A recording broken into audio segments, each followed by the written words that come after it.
जी, अस्सलाम वालेकुम स्टूडेंट्स। अच्छा, ये हम आज चैप्टर 2 डिस्कस करेंगे, इंट्रो टू रिलेशनल मॉडल। सो इसमें जो है ये जो कोर्स है डेटाबेस मैनेजमेंट सिस्टम, इसका हम डिस्कस करेंगे कि ये जो है हमारे पास ये एक टेबल है। तो इस टेबल के अंदर जो है हमारे पास ये एट्रीब्यूट्स हैं, ID, name, department name, salary. तो ये आपके पास जो है वो 4 डिफरेंट जो है वो एट्रीब्यूट्स हैं। इसको हम एट्रीब्यूट्स भी बोलते हैं और कॉलम्स भी बोलते हैं, ठीक है। अच्छा, इसके बाद जो आपके पास ये जो हमारे पास रो वाइज है, इसको हम रोज़ बोलते हैं या टपल्स भी बोलते हैं। तो हम इसको बता सकते हैं कि फॉर एग्ज़ाम्पल इसमें जो है आपके पास अगर हम इनको काउंट करें तो मेरे ख्याल 12 या 13 जो है वो टपल्स हैं या रोज़ हैं। तो हम कह सकते हैं कि इस रिलेशन के अंदर या इस टेबल के अंदर हमारे पास जो है वो 4 एट्रीब्यूट्स हैं या कॉलम्स हैं और हमारे पास 13 या 12 जो है वो रोज़ हैं या टपल्स हैं। तो ये जो है अगर हम इसके एट्रीब्यूट टाइप्स की बात करें तो ये हमारे पास जो है इसके the set of allowed values for each attribute is called the domain of the attribute. तो जो भी ए वैल्यू जो एक एट्रीब्यूट के अंदर अलाउ हो सकती हैं, फॉर एग्ज़ाम्पल सैलरी के अंदर आपके पास हम कोई नंबर पुट कर सकते हैं। सैलरी जो है वो 1 रुपये से लेके फॉर एग्ज़ाम्पल 10 लाख तक, 10 करोड़ तक हो सकती। तो जो भी जो वैल्यूज़ एग्जिस्ट कर सकती हैं इसके अंदर, तो वो हमारे पास जो है इसकी डोमेन के अंदर, वो हम डोमेन के अंदर पुट कर सकते हैं।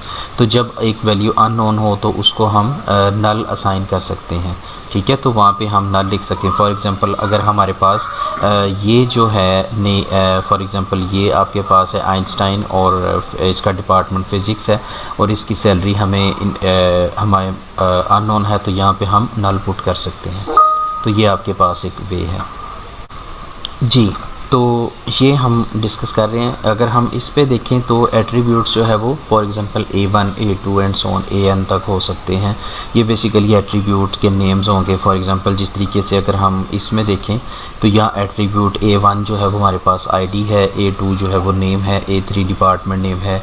इसी तरह से हम AN एग्जिस्ट कर सकते हैं। तो ये जो है उसको उसने शो किया। अगर हमारे पास A1 to AN एट्रीब्यूट्स हों और रिलेशंस फिर हम जो है वो रिलेशनल स्कीमा इस तरह से हो सकता है हमारे पास कि उन सब एट्रीब्यूट्स की जो इन्फॉर्मेशन है वो हमारे पास रिलेशनल स्कीमा होती है। लाइक इंस्ट्रक्टर अगर हो तो उसका ID, name, department name, salary, जो ये आपके पास एक टेबल बनेगा या रिलेशन होगा तो उसका स्कीमा जो है वो इस तरीके से हमारे पास होगा, ठीक है। इसी तरह वो कहता है formally given sets D1, D2 and so on DN are relation R is a subset of. तो इसका अगर हम एक प्रोडक्ट लें तो ये हमारे पास एक जो है वो रिलेशन बनेगा, ठीक है। इसी तरह उसकी जो है वो n टपल्स हो सकती हैं, रोज़ हो सकती हैं, जिसको हम स्मॉलर A1, A2 से हम उसको डिनोट कर सकते हैं, ठीक है। तो ये सब जो है वो बिलोंग करेंगी हमारे डाटा सेट से या हमारे जो रिलेशन जिसको हम DI बोल रहे हैं, ठीक है जी। तो इसको जो है अगर हम डिस्कस करें एक टेबल की फॉर्म में तो ये आपके पास जो है इसमें रिलेशंस जो है वो अनऑर्डर्ड होते हैं। कि अगर आप देखें ये ज़रूरी नहीं है कि हमारे पास जो है वो नेम या डिपार्टमेंट नेम जो है वो इसी फॉर्म में ही आए।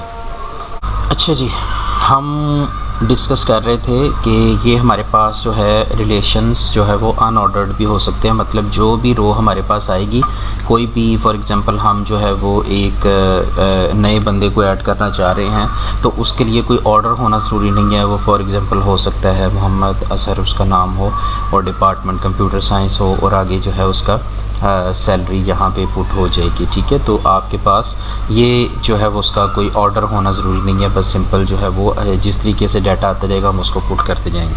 अच्छा, ये जो कीज़ हैं अगर हम इसको देखें तो ये हमारे पास K is a super key of R if values of K are sufficient to identify a unique tuple of each position possible relation R of R, ठीक है। अगर हम देखें कि हमने अगर फॉर एग्ज़ाम्पल कोई की को जो हमने बेसिकली बताना है कि किसी रो को हमने फाइंड करना है तो हम उसकी की बेस पे उसको यूनिकली आइडेंटिफाई कर सकते हैं, ठीक है। तो ये वो हमारी सुपर की हम उसे बोलते हैं। तो ये यहाँ पे जिस तरीके से आईडी होगी वो एक यूनिक होगी, जो भी आपकी जो की होगी वो यूनिक होगी, वो 2 दफ़ा नहीं आ सकती, ठीक है।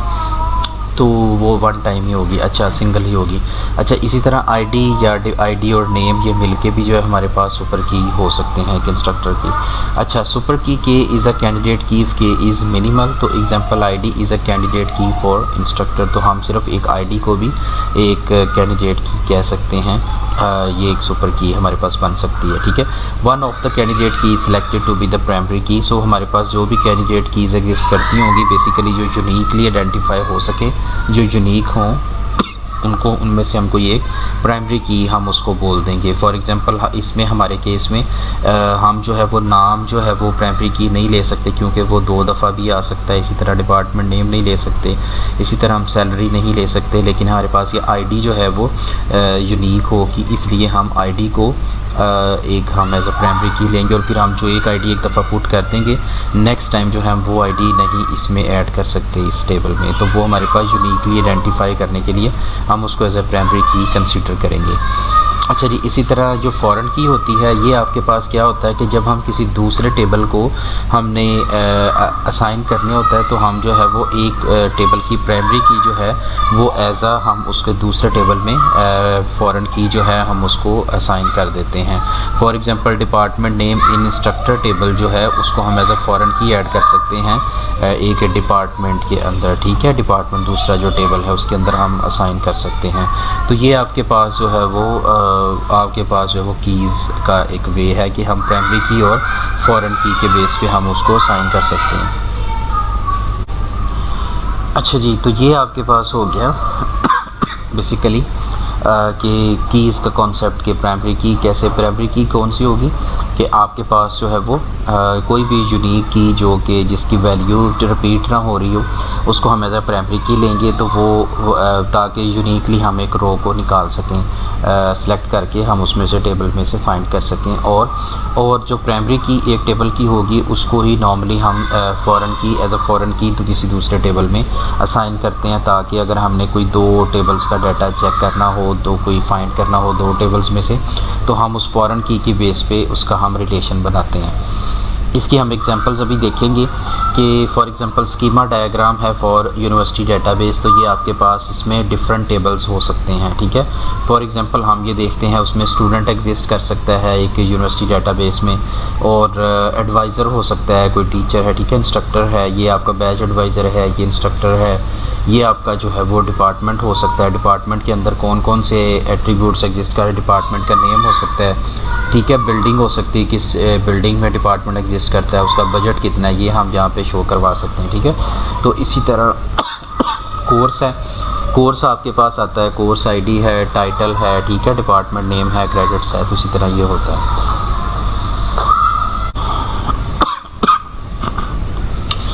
अच्छा जी, हम डिस्कस कर रहे थे कि ये बेसिकली हमारे पास जो है एक यूनिवर्सिटी का डेटाबेस है जिसके अंदर हमारे पास डिफरेंट टेबल्स एग्जिस्ट कर सकते हैं। जब भी हमने कोई डेटाबेस बनाना है तो हम देखेंगे उसमें कौन कौन से पॉसिबल एंटिटीज़ हो सकती, जो जिस तरह हमने ईआर डायग्राम स्टडी की थी, इसमें एंटिटी रिलेशन जो डायग्राम थी जिसमें बेसिकली एंटिटीज़ हो सकती हैं। फॉर एग्जांपल स्टूडेंट एक एंटिटी है, ठीक है, डायग्राम डिपार्टमेंट एक एंटिटी है, आपके पास कोर्स एक एंटिटी है, इंस्ट्रक्टर एक एंटिटी है। इस तरह उनका आपस में हम रिलेशन शेयर करेंगे कि रिलेशन इनका आपस में क्या होगा, ठीक है। उस रिलेशन की बेस पे हमने जो है ये डायग्राम बनाते हैं। फॉर एग्जांपल कि आपका जो है टीचर जो है, जो आपका इंस्ट्रक्टर है वो टीच करेगा, ठीक है, वो एक क्या टीच करेगा, फॉर एग्जांपल एक सेक्शन को टीच करेगा, ठीक है, और आपके वो कौन सा कोर्स पढ़ाएगा, ठीक है। तो अगर आप ये देखें तो उसमें आपके पास डिफरेंट टेबल्स की कुछ प्राइमरी की शो हो रही होंगी और कुछ जो है वो फॉरेन की शो हो रही होंगी। अगर आप इसके अंदर देखें कोर्स के अंदर, तो ये कोर्स आईडी जो है क्योंकि ये यूनिक होगी तो कोर्स आईडी को हम प्राइमरी की बनाएंगे, और इसी तरह उसके अंदर टाइटल हो सकता है, डिपार्टमेंट नेम हो सकता है, और क्रेडिट्स हो सकते हैं उसके कि कितने नंबर ऑफ़ क्रेडिट आवर्स हैं उस कोर्स के, ठीक है। इसी तरह से हम जो है वो डिफरेंट टेबल्स बना लेंगे और उसकी ये जो फॉर एग्जांपल अगर देखें ये जो कोर्स आईडी है ये इसके अंदर प्राइमरी की थी, लेकिन ये टीचर्स टेबल के अंदर जाके ये आपकी फॉरेन की बन गई। तो इसी तरह आपने डिफरेंट टेबल्स को ऐड करने के लिए हमारे पास कुछ यहाँ पे जो प्राइमरी कीज़ थी यहाँ पे आके फॉरेन की फॉर्म में यहाँ पे आ गई। तो ये हमारे पास जो है schema diagram for university database, ठीक है।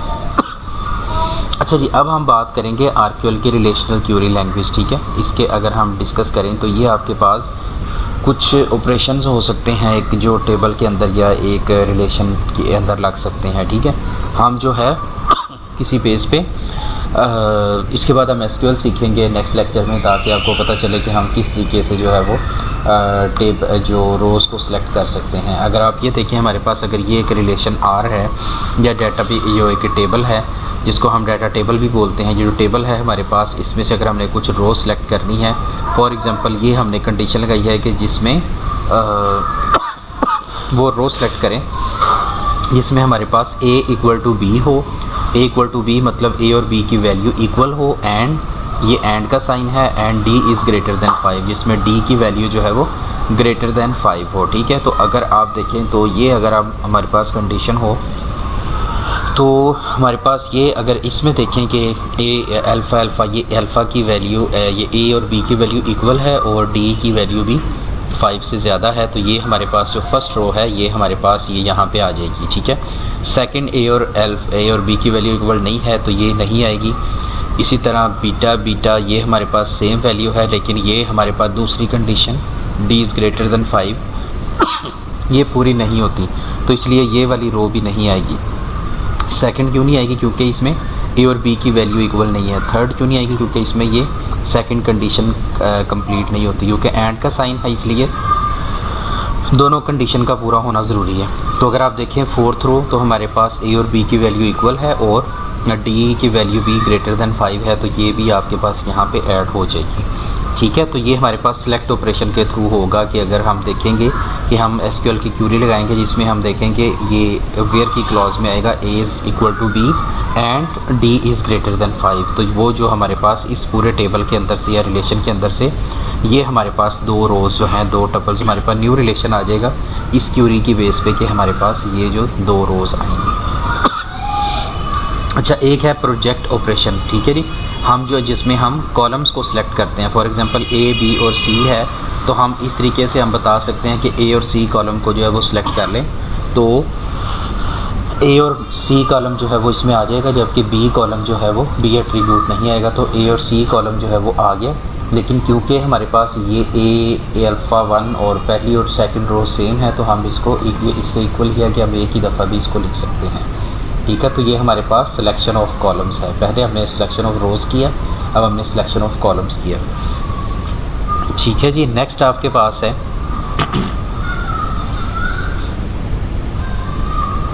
जी, नेक्स्ट आपके पास है यूनियन ऑफ टू रिलेशंस। इसमें हमारे पास क्या है कि अगर हमने इन दोनों का यूनियन निकालना हो, यूनियन क्या होता है कि आपके पास आपने जो जितनी भी रोज़ हैं तो वो हम उसी तरह से शो कर देंगे। बेसिकली अगर आप ये देखें ये ए बी और ए बी नाम सेम है, तो इसमें अल्फ़ा 1 आ गया, ठीक है, पहले, और फिर अल्फ़ा 2 और बीटा 1 ये हमने तीनों लिख लिए, ठीक है। और अब हम इसके भी अल्फ़ा 2 और बीटा 3 पुट कर देंगे, लेकिन क्योंकि अल्फ़ा 2 इसमें भी मौजूद था इसलिए इसको हमने एक ही दफ़ा लिखा है। बेसिकली हमने इसके सारी रोज़ लिख ली, ठीक है, और उसके बाद इसकी रोज़ लिख ली। तो क्योंकि एक रोज़ सिमिलर थी तो वो हमने सिर्फ अल्फ़ा 2 एक ही दफ़ा लिखा है, ए की वैल्यू अल्फ़ा थी और बी की वैल्यू 2 थी, तो ये हमारे पास यूनियन हो गया। अच्छा जी, set difference of two columns, हमने इनका डिफरेंस निकालना है। ये हमारे पास आर रिलेशन है, ये हमारे पास एस रिलेशन है, तो आर माइनस एस अगर हमने निकालना हो तो हम बेसिकली हम ये देखेंगे कि ऐसे रोज़ जो आर में हों लेकिन एस में ना हो वो हमारे पास आर माइनस एस में आ जाएगी, ठीक है। तो इसमें क्या है कि आर में हमारे पास अल्फ़ा और 1 है, लेकिन इसमें हम देखें हम अल्फ़ा जिसमें ए की वैल्यू अल्फ़ा और बी की वैल्यू 1 हो, ऐसी कोई नहीं है, इसलिए इधर आ गई, ठीक है। अच्छा, ये जो ए की वैल्यू अल्फ़ा और बी की वैल्यू 2 ये यहाँ पे मौजूद है, इसलिए ये इसमें नहीं आएगी। ये क्या है बी और 1, ये भी जो बीटा और 1 क्योंकि हमारे पास इसमें नहीं है इसलिए ये भी हमारे पास इसमें आ जाएगी। तो आर माइनस एस जो है हमारे पास ये वाला रिलेशन आ चुका है। अच्छा जी, अगर हमने इंटरसेक्शन निकालना हो टू रिलेशंस का, तो इंटरसेक्शन होता है बेसिकली जो हमारे पास इसमें जो सेम कॉलम जो होते हैं जो दोनों में एग्जिस्ट करते हों, तो अल्फ़ा 1 एग्जिस्ट नहीं करता, अल्फ़ा 2 बेसिकली ए की वैल्यू अल्फ़ा और बी की वैल्यू 2 ये इसमें भी इसी तरह ही एग्जिस्ट करती है, तो ये हमारे पास यहाँ पे आ गई। ये भी एग्जिस्ट नहीं करती, ये भी। तो इसलिए सिर्फ इंटरसेक्शन में अल्फ़ा ए की वैल्यू अल्फ़ा और बी की वैल्यू 2, यही ऐसा कॉलम है जो एग्जिस्ट करता है। अच्छा जी, joining two relations Cartesian product, ये हमारे पास क्या है, ये हमारे पास जो कार्टेशियन प्रोडक्ट है ये होता क्या है कि बेसिकली हमने सिंपल इसको हमने जो हमने साथ ऐड कर देना है ए बी और C D E, A B C D E हो गया। अब अल्फ़ा 1 ये वाली रो और इसके हमने जैसे हम मैट्रिक्स को मल्टीप्लाई करते हैं, पहली रो इसके पहली रो के साथ, तो ये कंप्लीट हो गया, फिर पहली रो दूसरी रो, फिर पहली रो तीसरी और फिर पहली रो चौथी रो। इस तरह हमने मतलब ये सारों का अल्फ़ा 1 के साथ 4 हो गया, ठीक है। ये चारों हमने यहाँ पे ऐड कर दिए ये वाले, और फिर बीटा 2 सेकंड रो की इन चारों रोज़ के साथ हमने यहाँ पे ऐड कर दिए, ठीक है। तो अगर आप देखें तो हमारे पास ये जो है वो कार्टेशियन प्रोडक्ट होता है कि हम इसकी रोज़ को, एक कॉलम की रो को दूसरे, एक टेबल की रोज़ को दूसरी टेबल की रोज़ के साथ सारों फिर ऐड करेंगे, फिर सेकंड रो, फिर इस तरह सेकंड रो। तो ये हमारे पास जो है वो कार्टेशियन प्रोडक्ट बन गया। अच्छा जी, नेक्स्ट हम अगर नेमिंग अगर इश्यूज आ जाएं, for example A B D E हमारे पास यहाँ कॉलम सेम आ गया है, तो हम इसको इस तरीके से नाम बता सकते हैं कि ये क्योंकि आर था तो हम आर डॉट बी लिख सकते हैं, और ये क्योंकि एस का बी है तो हम इसको एस डॉट बी लिख सकते हैं। बाकी सारा काम वैसे ही रहेगा, ये हमारे पास जो है वो ये उसी तरह का ही टेबल बनेगा।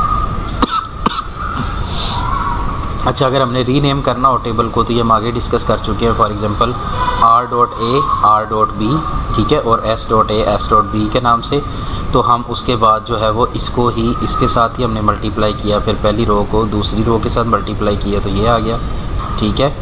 इसी तरह दूसरी रो को पहली रो के साथ मल्टीप्लाई किया, फिर दूसरी रो को दूसरी के साथ मल्टीप्लाई किया, तो ये हमारे पास इसका आ गया जो हमारे पास रिज़ल्ट।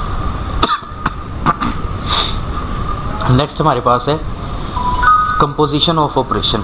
ये हम कैसे करेंगे, फॉर एग्जांपल हम ये निकालना चाह रहे हैं कि ऐसे हमें सिलेक्ट करो आर और एस का जो प्रोडक्ट आई है उसके अंदर से जहाँ पे ए और सी इक्वल हैं, तो हम ए एट्रीब्यूट को चेक करेंगे और सी जहाँ पे इक्वल है वो रोज़ हम पूरी शो कर देंगे।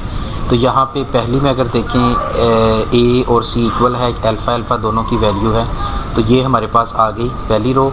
यहाँ पे अल्फ़ा बीटा है तो ये सेम नहीं है, ये भी अल्फ़ा बीटा है, ये अल्फ़ा गेमा है तो ये भी सेम नहीं है अल्फ़ा गेमा, तो ये हमारे पास दूसरी तीसरी और चौथी रो नहीं आएगी, सिर्फ पहली आएगी।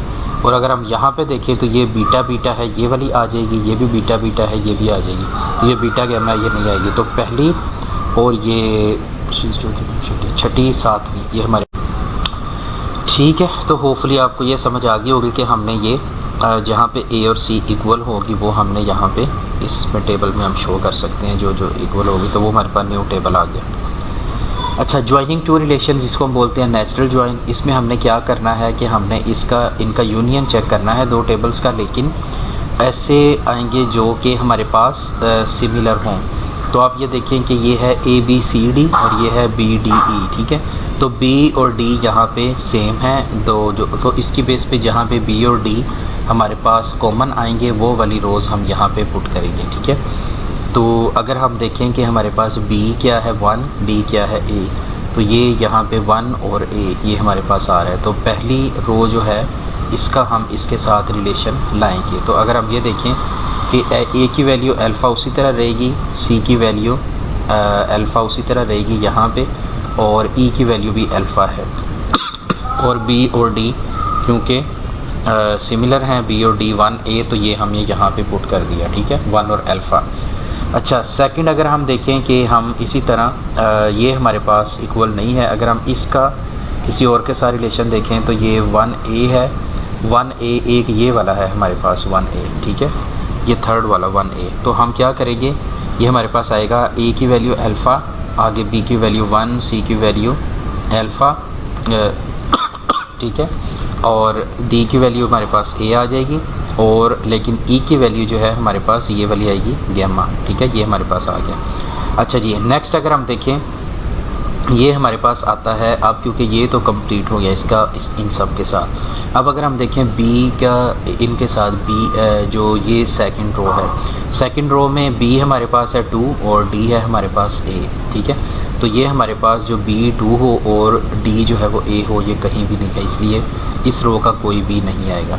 इसी तरह गैमा का भी किसी के साथ नहीं आएगा, क्योंकि यहाँ पे कहीं भी बी में ये जो आपके पास ये जो 4 है, यहाँ पे 4 नहीं है तो नहीं होगा।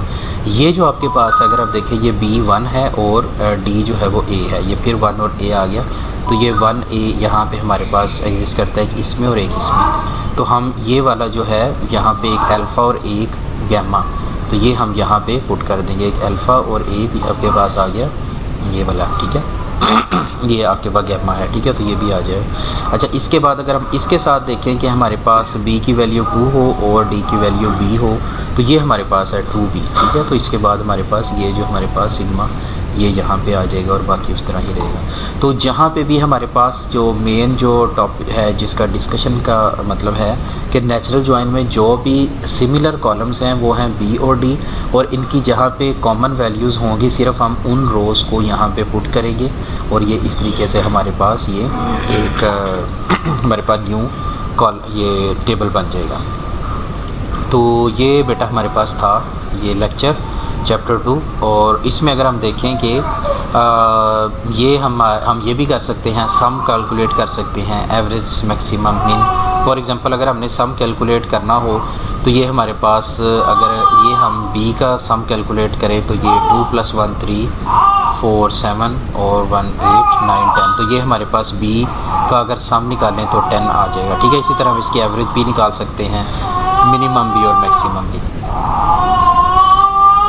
ठीक है। तो ये इस तरीके से आपके पास जो है वो डिफरेंट जो हमारे पास आ जाएगा। अगर हमने सम कैलकुलेट करना है किसी भी कॉलम का, एवरेज निकालनी है, मैक्सिमम मिनिमम वैल्यू निकालनी है, तो ये बेसिकली आपके पास सिर्फ न्यूमेरिकल वैल्यूज़ में ही हो सकता है कि आप सम कैलकुलेट करें एवरेज मैक्सिमम। तो ये भी आप फॉर एग्जांपल यहाँ पे ये न्यूमेरिकल है बी वैल्यू, तो आप इसका जो है वो ये वैल्यूज़ भी निकाल सकते हैं। तो हम जब नेक्स्ट लेक्चर में एसक्यूएल जो स्ट्रक्चर्ड क्वेरी लैंग्वेज है वो हम सीखेंगे, जो कि डेटाबेस से डाटा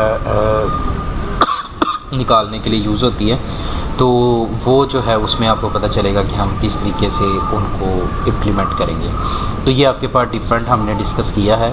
अगर आप देखें कि हमारे पास जो है वो नेचुरल जॉइन कैसे निकालते हैं, या हमने डिस्कस किया कि कंपोजिशन कैसे फाइंड करते हैं, इसी तरह टेबल को रीनेम कैसे करते हैं, हम कार्टेशियन प्रोडक्ट कैसे निकालते हैं, ठीक है। तो वो हमारे पास जो है कैसे आएगा, या मतलब इंटरसेक्शन अगर हमने फाइंड करना है दो टेबल्स का वो कैसे करना है, या डिफरेंस निकालना है दो टेबल्स का, दो रिलेशंस का, वो कैसे, यूनियन कैसे निकालना है। तो ये सारा जो है इसमें हमने कोई कॉलम सेलेक्ट करने हैं या हमने रो सेलेक्ट करनी है तो वो कैसे करना है, तो हमने ये इस लेक्चर में देखा है। तो होपफुली प्राइमरी की, फॉरेन की और डिफरेंट कॉन्सेप्ट्स आपको समझ आ गए होंगे। इसका हम जो है वो क्वेश्चन आंसर सेशन रखेंगे इंशाल्लाह, तो वो जो है वो आपको मज़ीद चीज़ें क्लियर आ जाएंगी। अगर आपको क्वेश्चन हो तो आप पूछ लीजिएगा। तो ये इसकी समरी है, तो आप यहाँ से देख लीजिएगा, अगर कोई क्वेश्चन तो देख लीजिएगा, ठीक है। ये चैप्टर है एंड ऑफ चैप्टर 2, तो होपफुली हम इसका क्वेश्चन आंसर सेशन रखेंगे तो आपके प्रॉब्लम्स क्लियर हो जाएंगे। Thank you so much.